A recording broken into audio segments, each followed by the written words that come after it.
నమస్తే జీవనరేఖ కార్యక్రమానికి స్వాగతం. గత కొన్ని వారాలుగా గర్భధారణ ఆలోచన ఉన్న స్త్రీలు తెలుసుకోవాల్సిన అంశాలన్నింటినీ ఒక్కొక్కటిగా మీకు తెలియచేస్తున్నాం. పెళ్లి కావడంతోనే పిల్లల్ని వద్దు అనుకునే కపుల్స్ నేడు ఎందరో. అలాగని కనీసం పెళ్లైనా 1-2 ఏళ్ల తరువాతనైనా తల్లిదండ్రులు కావాలని కోరుకోకపోతే ఎలా? అందుకే పెళ్లై వివిధ రకాల కుటుంబ నియంత్రణలు పాటిస్తున్నవారు ఇక తాము బిడ్డల్ని కావాలనుకుంటే తెలుసుకోవాల్సిన విషయాలు మీ ముందుకు తీసుకొస్తోంది మీ జీవనరేఖ విమెన్స్ హెల్త్.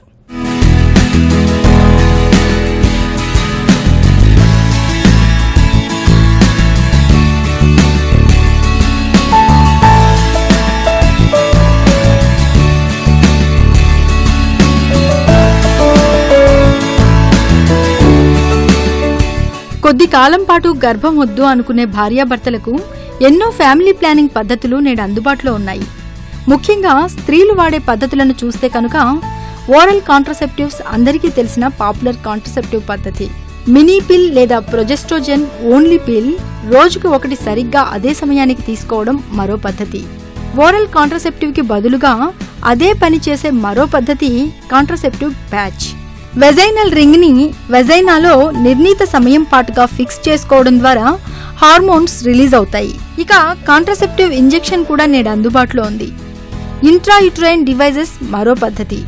ఇక హార్మోన్స్ ని తీసుకోవడం ఇష్టపడని వారికి ఫీమేల్ కాండోమ్స్ అందుబాటులో ఉన్నాయి. డయాఫ్రమ్ అలాగే క్యాప్స్ కూడా ఈ కోవకి చెందినవే. కుటుంబ నియంత్రణలో అత్యంత సాధారణంగా వాడబడేవి ఓరల్ కాంట్రసెప్టివ్ పిల్స్. వీటికి స్వస్తి చెప్పి గర్భధారణ ఆలోచనలో ఉన్న స్త్రీలు తప్పనిసరిగా గుర్తుంచుకోవాల్సిన అంశాలు కొన్నున్నాయి. అవేంటో తెలుసుకుందాం. గర్భం రాకుండా ఆపేందుకు పిల్స్, ప్యాచెస్ అలాగే వెజైనల్ రింగ్స్ ని కనుక వాడుతూ ఉన్న స్త్రీలు ఒకవేళ ప్రెగ్నెన్సీ ప్లాన్ చేసుకుంటూ ఉంటే ఏం చేయాలి అని చూస్తే ఈ 3 రకాల కాంట్రసెప్టివ్స్ లో కూడా హార్మోన్స్ ప్రభావం ఉంటుంది. కాబట్టి వాటిని కొన్ని నెలల పాటు వాడకుండా ఉండడం ద్వారా శరీర సహజ పనితీరుని తిరిగి పెంపొందించవచ్చు. ట్రాన్సిషన్ ఫేజ్ లో ఉన్నప్పుడు అంటే పిల్స్ ఆపేశారు సడన్ గా, తర్వాత ప్రెగ్నెన్సీ వచ్చేసింది అంటే ఆ మధ్య పీరియడ్ అనేది చాలా ఇంపార్టెంట్. కాబట్టి పిల్స్ ఆపిన వెంటనే ప్రెగ్నెన్సీ వెంటనే తెచ్చుకోకుండా ఒక 7 days వరకు ఏదైనా బ్యారియర్ మెథడ్స్ కానీ ఏదైనా వాడడం వల్ల ఈ పిల్స్ యొక్క ఎఫెక్ట్ మనకి ఒకవేళ ఓవులేషన్ అయినా ఫెర్టిలైజ్డ్ ఓవా మీద కానీ ఎగ్ మీద కానీ పిండం మీద కానీ పడకుండా ఉంటుంది. గర్భధారణ ప్లాన్ ఉంటే వాడుతున్న పిల్స్, ప్యాచెస్ అలాగే వెజైనల్ రింగ్స్ ని కొన్ని నెలల పాటు పక్కకి పెట్టడం ద్వారా ఆయా స్త్రీలలో కేవలం హార్మోన్స్ బ్యాలెన్స్ అవడంతో పాటుగా గర్భసంచిలో లైనింగ్ కూడా కావాల్సిన మేరకు థిక్నెస్ సంతరించుకుంటుంది. ఫలితంగా పిండం గర్భసంచిలో చక్కగా అతుక్కునేందుకు కూడా అవకాశం ఉంది. అప్పటికే ఓరల్ కాంట్రసెప్టివ్ పిల్స్ వాడుతూ తల్లి కావాలనుకునే స్త్రీలు వీటిని ఆపే ముందు కొన్ని అంశాలను తప్పనిసరిగా గుర్తుపెట్టుకోవాలి. గర్భనిరోధక మాత్రలు వాడుతున్నారు అంటే వాళ్ళు పీరియడ్ అయిన 3rd day నుంచి పిల్స్ స్టార్ట్ చేస్తారు. అది డైలీ ఒకే టైంలో వేసుకొని అలా 21 days వేసుకుంటూ ఉంటారు. ఆ 21 days వేసుకుని ఆపేశాక వాళ్ళకి పీరియడ్ రావడం జరుగుతూ ఉంటుంది. మళ్ళీ ఒక 7 days గ్యాప్ ఇచ్చి మళ్ళీ నెక్స్ట్ ప్యాకెట్ వాడడం జరుగుతూ ఉంటుంది. ఇంకా వీళ్ళకి ఇలా వాడుతూ ఉన్నప్పుడు ఒక 6 months 1 year అయింది అనుకున్నప్పుడు వాళ్ళకి గర్భం కావాలి, ఇంకా నేను ట్రై చేయాలి అనుకున్నప్పుడు ఈ యొక్క పిల్స్ ని వాళ్ళు సడన్ గా ఆపకూడదు. ఈ 3rd day స్టార్ట్ చేసినప్పుడు 4th 5th day ఆపేస్తే తర్వాత వెంటనే ప్రెగ్నెన్సీకి ట్రై చేయడం వల్ల వాళ్ళలో కొంచెం ఈ యొక్క అండం విడుదలవడం అన్ని కూడా చాలా తేడాగా మార్పులు, హార్మోన్ మార్పులు జరుగుతూ ఉంటాయి. కాబట్టి వాళ్ళు సడన్ గా ఆపకూడదు. వాళ్ళు వద్దు అనుకున్నప్పుడు ఒక ఫస్ట్ మాత్రం ఒక 7 days నెక్స్ట్ పీరియడ్ వచ్చే వరకు వేరే యొక్క బ్యారియర్ మెథడ్స్ కానీ కండోమ్స్ కానీ లేకపోతే వేరే జెల్స్ కానీ ఏదైనా వాడుకోవాల్సి ఉంటుంది. ఆ పీరియడ్ వచ్చిన తర్వాతనే వాళ్ళు నెక్స్ట్ ట్రై చేయడానికి వీలుగా ఉంటుంది. ఓరల్ కాంట్రసెప్టివ్ పిల్స్ ని కుటుంబ నియంత్రణ కోసం వాడే స్త్రీలలో అవి ఇన్నేళ్లుగా వాడుతున్నారు కదా, మరి అవి ఆపిన వెంటనే వాటి ప్రభావం గర్భంలో ఎదగబోయే పిండం మీద పడుతుందా అని అడుగుతూ ఉంటారు. ఇందుకు సమాధానం గైనకాలజిస్ట్ మాటల్లోనే విందాం. ఓసీ పిల్స్ వాడుతూ ఉన్నప్పుడు వాళ్ళలో ఫోలిక్ యాసిడ్ డెఫిషియన్సీ అనేది ఉంటూ ఉంటుంది. సో సడన్ గా ఇది ఆపేసి వాళ్ళు ఇంకా పీరియడ్ నాకు పిల్లలు కావాలి అని పిల్లల కోసం ప్లాన్ చేసుకున్నప్పుడు ఈ డెఫిషియన్సీస్ వల్ల బేబీలో న్యూరల్ ట్యూబ్ డిఫెక్ట్స్ అవి వచ్చే అవకాశాలు ఉంటాయి. కాబట్టి ఫోలిక్ యాసిడ్ అనేది ముందుగానే వాళ్ళు స్టార్ట్ చేయడం చాలా ఇంపార్టెంట్ అన్నమాట. బర్త్ కంట్రోల్ పద్ధతులు వాడుతున్న స్త్రీలలో గర్భం కావాలనుకుంటే అవి ఆపడం ద్వారా సాధారణంగా ఎలాంటి ఇబ్బంది లేకుండా గర్భం దాల్చగలుగుతారు. మరి కొందరిలో ఇవి ఆపిన తరువాత కూడా సంతాన సాఫల్యం కల నెరవేరదు. దీని వెనుక పలు కారణాలుండొచ్చు. అవేంటో ఇప్పుడు చూద్దాం. ఓరల్ కాంట్రసెప్టివ్ పిల్స్ వాడుతున్న స్త్రీలలో గర్భం కోరుకుంటే పిల్స్ ఆపిన వెంటనే గర్భం వస్తుందా అంటే ఖచ్చితంగా వస్తుంది అని చెప్పలేము. ఇక దీర్ఘకాలంగా ఈ హార్మోన్స్ వాడేవారిలో గర్భధారణలో కొంత ఇబ్బంది ఉండొచ్చు. ఈ యొక్క గర్భనిరోధక మాత్రల్ని వాళ్ళు స్టాప్ చేసినప్పుడు నెక్స్ట్ పీరియడ్ నుంచి వాళ్ళకి వాళ్ళ బాడీలో ఉత్పత్తి అయ్యే హార్మోన్స్ వల్లనే వాళ్ళకి ఈ ప్రెగ్నెన్సీ రావడం జరుగుతూ ఉంటుంది. ఈ విధంగా సాధారణంగా కొంతమందికి రెగ్యులర్ సైకిల్స్ ఉన్నప్పుడు వాళ్ళలో ఈ యొక్క ఓసీ పిల్స్ యొక్క ప్రభావం ఏ విధంగానూ ఉండదు. నెక్స్ట్ పీరియడ్ నుంచి వాళ్ళలో బాడీలో ఏ విధంగా ప్రొడ్యూస్ అవ్వాలో ఈస్ట్రోజన్, ప్రొజెస్ట్రాన్ కానీ, FSH కానీ, LH కానీ ఇవన్నీ అదే విధంగా ప్రొడ్యూస్ అయ్యి మళ్ళీ అండం బయటకు రావడం అనేది జరుగుతూ ఉంటుంది. వాళ్ళు ప్రెగ్నెన్సీ కోసం ట్రై చేసినప్పుడు ఇమీడియట్ గా కన్సీవ్ అవ్వడం జరుగుతూ ఉంటుంది. అలా కాకుండా కొంతమందిలో ఎవరికైతే PCOD ప్రాబ్లమ్స్ కానీ, లేదా ఇర్రెగ్యులర్ పీరియడ్స్ కానీ, ఒబేసిటీ కానీ, ఒకవేళ ఏజ్ అబౌవ్ 35 కానీ ఇలాంటి వాళ్ళు ఉన్నప్పుడు ఈ పిల్స్ ఆపేసిన వెంటనే కన్సీవ్ అవ్వాలంటే వాళ్ళకి కొంచెం టైం పడుతుంది. వెంటనే రావడం అనేది అరుదుగా జరుగుతూ ఉంటుంది. కొన్ని రకాల కుటుంబ నియంత్రణ పద్ధతులను అప్పటికప్పుడు ఆపివేసి వెంటనే గర్భధారణ కల నిజం చేసుకోవచ్చు. వీటిని బ్యారియర్ మెథడ్స్ అని కూడా అంటారు. వీటి గురించి మరిన్ని వివరాలు ఇప్పుడు చూద్దాం. బ్యారియర్ కుటుంబ నియంత్రణ మెథడ్లో ముఖ్యమైనవి డయాఫ్రమ్స్, ఫీమేల్ కాండోమ్స్. పురుషులకి ఏ విధంగా అయితే కుటుంబ నియంత్రణలో కాండోమ్స్ అందుబాటులో ఉన్నాయో అలాగే స్త్రీలకు కూడా ఫీమేల్ కాండోమ్స్ నేడు లభిస్తున్నాయి. ఇక డయాఫ్రమ్స్ అనేవి సిలికాన్ మెటీరియల్ తో తయారు చేయబడతాయి. ఇది కప్ షేప్ లో ఉండే రీయూజబుల్ బర్త్ కంట్రోల్ పద్ధతి. దీనిని గర్భాశయ ముఖద్వారానికి నిర్ణీత వ్యవధి పాటు ఫిక్స్ చేసుకోవడం ద్వారా గర్భనిరోధకంగా పనిచేస్తుంది. మరి గర్భం దాల్చాలనుకునే స్త్రీలు ఇది వాడుతూనే ఏం చేయాలి అనే సందేహానికి సమాధానంగా గైనకాలజిస్ట్ ఏమంటున్నారో విందాం. ఈ బ్యారియర్ మెథడ్స్ ఇవి గర్భం రాకుండా వాడుతూ ఉన్నప్పుడు సడన్ గా వాళ్ళకి ఇంకా మేము నెక్స్ట్ మంత్ నుంచి ప్లాన్ చేసుకుందాము, కన్సీవ్ అవుదాము అనుకున్నప్పుడు ఈ బ్యారియర్ మెథడ్స్ ని వాళ్ళు ఆ సేఫ్ పీరియడ్ వాళ్ళు ఎలాగో ఈ ఫస్ట్ పీరియడ్ అయిన తర్వాత మొదటి ఫస్ట్ డే నుంచి ఈ 10th డే వరకు మనం సేఫ్ పీరియడ్ అంటాము. 10th డే తర్వాత నుంచి మళ్ళీ 20th డే వరకు డేంజరస్ పీరియడ్ అంటే ఫర్టైల్ పీరియడ్. ఆ టైంలో ఎక్కువగా ఫర్టిలిటీ ప్రెగ్నెన్సీ వచ్చే అవకాశాలు ఉంటాయి కాబట్టి ఎక్కువ మంది ఆ టైంలో కండమ్స్ వాడుతూ ఉంటారు. సో ఇంకా నాకు వద్దు ప్రెగ్నెన్సీ కావాలి అనుకున్నప్పుడు సింపుల్ గా బ్యారియర్ మెథడ్స్ ని స్టాప్ చేసేసి వాళ్ళు ఇమీడియట్ గా ప్లాన్ చేసుకోవచ్చు. అందులో బేబీకి కానీ మదర్ కానీ ఏ విధమైన సైడ్ ఎఫెక్ట్స్ ఉండవు. సో బ్యారియర్ మెథడ్ లో ఇదే అడ్వాంటేజ్, మనకి సింపుల్ గా వెంటనే వాళ్ళు ప్రెగ్నెన్సీ ప్లాన్ చేసుకోవడానికి వీలుగా ఉంటుంది. స్పెర్మిసైడ్స్ అనబడేవి గర్భాన్ని అడ్డుకునే మరో రకమైన బ్యారియర్ మెథడ్. స్పర్మ్ అంటే వీర్య కణాలను నశింపచేయడం ద్వారా గర్భాన్ని నిరోధించే పద్ధతి ఇది. వీటిలో వివిధ రకాల ఉత్పత్తులుంటాయి. ఫోమ్స్, జెల్స్, క్రీముల రూపంలో ఇవి లభిస్తాయి. వీటిని వాటంతటా అవే లేదా బ్యారియర్ పద్ధతులతో పాటు వాడుకోవచ్చు. ఇంట్రా యూటరైన్ డివైస్ అనేవి చాలా సాధారణంగా వాడబడే ఫ్యామిలీ ప్లానింగ్ మెథడ్.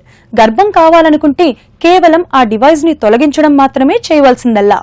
ఇక డెపో ప్రోవెరా అనబడే మరో కుటుంబ నియంత్రణ పద్ధతిని అనుసరిస్తుంటే కనీసం 6 నెలల ముందు నుంచే ప్లానింగ్ అవసరం ఉంటుంది. టీ ఆకారంలో ఉండే చాలా సూక్ష్మమైన ఫ్లెక్సిబుల్ ప్లాస్టిక్ పరికరం ఇది. బర్త్ కంట్రోల్ కోసం ఎంతో మంది స్త్రీలు దీన్ని నమ్ముకున్నారు. ఇది రాగితో లేదా కొన్ని హార్మోన్స్ ని కలిగి ఉంటుంది. కొన్నేళ్ల పాటు గర్భం దాల్చే అవసరం లేకుంటే ఇది చాలా సేఫ్ బర్త్ కంట్రోల్ పద్ధతి. సాధారణంగా 2 ప్రెగ్నెన్సీల మధ్య దీన్ని వాడుతూ ఉంటారు స్త్రీలు. మళ్లీ గర్భం దాల్చే ఆలోచన ఉంటే ఏం చేయాలి అని చూస్తే ఈ లూప్ మెథడ్ ఉన్నప్పుడు మనం లూప్ తీయగానే కొంతమంది ఇమీడియట్ గా కన్సీవ్ అవ్వడం జరుగుతూ ఉంటుంది. కానీ కొంతమందికి కొంచెం లేట్ అవుతూ ఉంటుంది. ఇది ప్యూర్ గా వాళ్ళ యొక్క హార్మోన్ స్టేటస్ ని బట్టి, వాళ్ళు వాడే మెథడ్ ని బట్టి, వాళ్ళ యొక్క బాడీ కండిషన్ ని బట్టి డిపెండ్ అయి ఉంటుంది. ఇంకా చాలు మనకి ప్రెగ్నెన్సీ కావాలి అని వాళ్ళు ప్లాన్ చేసుకున్నప్పుడు ఈ కాపట్టి అనేది తీయించుకోవడం చాలా ఇంపార్టెంట్. వెంటనే డాక్టర్ దగ్గరికి వెళ్ళి ఒకసారి కాపట్టి తీయించిన తర్వాత పీరియడ్ వచ్చే వరకు వాళ్ళు వెయిట్ చేయాల్సి వస్తుంది. ఒకసారి కాపట్టి తీసాక కూడా దాని ఎఫెక్ట్ కాపర్ ఎఫెక్ట్ ఉంటుంది కాబట్టి నెక్స్ట్ పీరియడ్ వచ్చే వరకు కొంచెం వేరే బ్యారియర్ మెథడ్స్ కానీ ఏదైనా వాడుకొని ఒకసారి పీరియడ్ వచ్చాక వాళ్ళు ప్రెగ్నెన్సీ ప్లాన్ చేసుకోవడం వల్ల మనకి healthy baby and healthy mother ఉండడం జరుగుతూ ఉంటుంది. కొన్ని అరుదైన సందర్భాల్లో అప్పటికే ఇన్సర్ట్ చేసిన ఇంట్రాయూట్రైన్ డివైస్ ఆ స్థానం నుంచి తొలగితే అప్పటికే ప్రయత్నం చేస్తుంటే గర్భం రావచ్చు. దీనినే ఎక్టోపిక్ ప్రెగ్నెన్సీ అంటారు. అంతేకాదు ఐయుడి తొలగించక లోపలుండిపోయినప్పుడు వచ్చే ప్రెగ్నెన్సీలో మిస్క్యారేజ్, ఎర్లీ డెలివరీ లాంటివి కూడా కావచ్చు. అందుకే ప్రెగ్నెన్సీ ఆలోచన ఉంటే మాత్రం అప్పటికే ఐయుడి పెట్టుకుని ఉంటే దానిని వైద్యులచే తొలగించుకోవాల్సి ఉంటుంది. డెపో-ప్రోవెరా అనబడే ఇంజెక్షన్ రూపంలో ఉండే కాంట్రాసెప్టివ్ ఆపిన 3 నుంచి 4 నెలల తర్వాత మరలా ప్రెగ్నెన్సీ వచ్చే అవకాశం ఉంటుంది.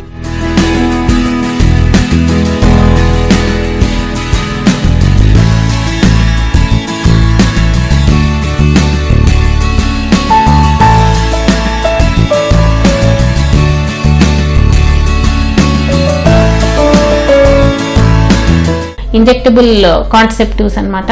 ఇది వాళ్ళు వాడుతూ ఉంటారు. Every 3 months every monthly injection చేయించుకుంటూ ఉంటారు. వాళ్ళు ఇంకా సడన్ గా ఇంకా ప్రెగ్నెన్సీ చాలు, ఇంకా ప్రెగ్నెన్సీ కావాలి అనుకున్నప్పుడు, కానీ దీనిలో మెయిన్ సైడ్ ఎఫెక్టే వాళ్ళు ఆపేసిన తర్వాత కూడా ప్రెగ్నెన్సీ రావడం చాలా తక్కువ ఉంటుంది. వాళ్ళు దానికి ముందే ప్రిపేర్ అయి ఉండాలి. ఒక 1 year 6 months ఒక్కొక్కసారి 2 years కూడా పట్టొచ్చు. సో ఒక్కసారి ఇంజెక్టబుల్స్ అనేవి ఆపేసిన తర్వాత పీరియడ్ రెగ్యులరైజ్ అవ్వడానికి కానీ ప్రెగ్నెన్సీ రావడానికి కానీ కొంచెం టైం పడుతూ ఉంటుంది. గర్భధారణ దిశగా అడుగులు వేస్తున్న భార్యాభర్తలకి ఎన్నో సందేహాలు ఉండొచ్చు. ఏ రోజుల్లో ఎన్నిసార్లు సంపర్కం జరిగితే అవకాశం అధికంగా ఉంటుంది, అలాగే స్త్రీలు ఏమైనా ల్యూబ్రికెంట్స్ ని వాడుకోవచ్చా, ఇలాంటి పలు సందేహాలకు సమాధానాలు ఇప్పుడు చూద్దాం.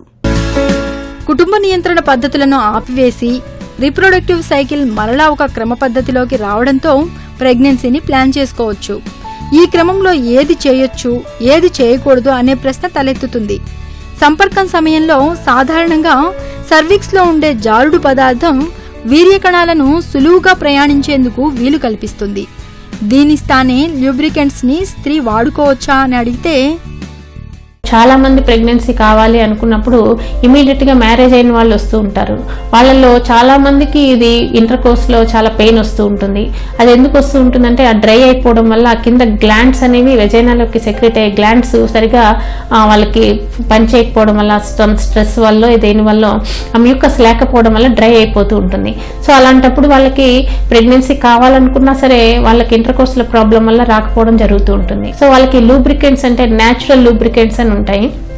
అవి ఇవ్వడం ద్వారా అక్కడ మ్యూకస్ అనేది మనం ఆర్టిఫిషియల్ గా ప్రొవైడ్ చేయడం వల్ల వాళ్ళకి ఆ ఇంటర్ కోర్స్ లో ప్రాబ్లం లేకపోవడం వల్ల వాళ్ళు కన్సీవ్ అవడానికి ఈజీగా ఉంటుంది. అదేవిధంగా ఇప్పుడు మనం ఏదైనా లోకల్ ఎనెస్టిక్ జెల్స్ ఇస్తే వాళ్ళకి ఫీమేల్ కి బాగానే ఉంటుంది, కానీ మేల్ కి ఎరెక్షన్ కానీ ఎజాక్యులేషన్ కానీ రాదన్నమాట.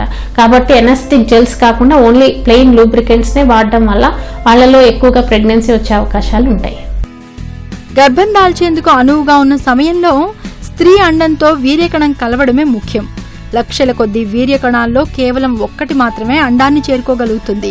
స్త్రీలకి సంపర్కం సమయంలో క్లైమాక్స్ చేరడానికి గర్భం దాల్చేందుకు ఏమైనా లింక్ ఉందా, అలాగే సంపర్కం జరిగిన తర్వాత స్త్రీ కన్సీవ్ కావాలంటే ఎలాంటి జాగ్రత్తలు తీసుకోవాలి అని చూస్తే, భార్యాభర్తలు కలిసినప్పుడు ఒక్కొక్కసారి భర్తకి తృప్తి కలగకపోవడం జరుగుతూ ఉంటుంది, అలాగే ఒక్కొక్కసారి భార్యకు కూడా తృప్తి లేకపోవడం జరుగుతూ ఉంటుంది. కానీ ఈ భార్యకి తృప్తి లేకపోయినా ఈ యొక్క కలయిక అనేది జరిగినప్పుడు ఈ యొక్క అండము అనేది విడుదలవుతుంది. అదేవిధంగా హస్బెండ్ కి ఎజాక్యులేషన్ జరిగినప్పుడు సెమెన్ బయటకు వస్తుంది. కాబట్టి ఆ 2 అనేవి అవైలబుల్ గా ఉన్నప్పుడు ప్రెగ్నెన్సీలో మనకేం ప్రాబ్లమ్స్ ఉండవు. ఒక 1/2 hour ఇంటర్ కోర్స్ అయిన తర్వాత పిల్లో ఒకటి పెట్టుకొని కొంచెం నడుము ఎత్తులో పెట్టుకొని పడుకోమని చెప్తూ ఉంటాం అన్నమాట. దానివల్ల ఏమవుతాయంటే ఆ స్పర్మ్స్ అనేవి కొంచెం పైకి ఈ సర్విక్స్ ద్వారా యూట్రస్కి వెళ్ళి అక్కడ ఉంటాయన్నమాట. ఒకసారి ఈ అండం విడుదలవగానే అవి అవైలబుల్ గా ఉంటాయి, ఈజీగా అవైలబుల్ గా ఉంటాయని చెప్పి అదొక్కటి చెప్తూ ఉంటాము. సో ఆ పొజిషన్ కొంచెం మెయింటైన్ చేయడం వల్ల ప్రెగ్నెన్సీ వచ్చే అవకాశాలు ఎక్కువగా ఉంటాయి. ఓవ్యులేషన్ అయ్యే సమయానికి స్త్రీ పురుషులిద్దరూ కూడా ఆరోగ్యమైన శరీరం అలాగే మనసుతో ప్రయత్నించడం ద్వారా ప్రెగ్నెన్సీ సాధ్యపడుతుంది. ఈనాటి జీవనరేఖ విమెన్స్ హెల్త్ లో చూసిన అంశాలు తిరిగి గుర్తు చేసుకుందాం. వివిధ రకాల కుటుంబ నియంత్రణ పద్ధతులను అనుసరిస్తున్న స్త్రీలు గర్భం దాల్చేందుకు అవి ఆపడం ద్వారా తిరిగే అవకాశం ఉంటుంది. ఇంట్రాయుటరైన్ డివైస్, ఉదాహరణకు కాపర్ టీ పెట్టించుకున్న స్త్రీలు గర్భం కోరుకుంటే అది తొలగించుకోవాల్సి ఉంటుంది. హార్మోన్స్ ని విడుదల చేసే కుటుంబ నియంత్రణ పద్ధతులు, ఉత్పత్తులను వాడుతూ గర్భం కావాలనుకుంటే అవి ఆపిన కనీసం 3 నెలల వరకు వేచి ఉండాల్సి ఉంటుంది. అండోత్పత్తి సమయానికి గర్భధారణ దిశగా ప్రయత్నం చేస్తే ఫలితం ఉంటుంది. బ్యారియర్ కుటుంబ నియంత్రణ పద్ధతులను ఆపిన వెంటనే గర్భం కోసం ప్రయత్నించవచ్చు.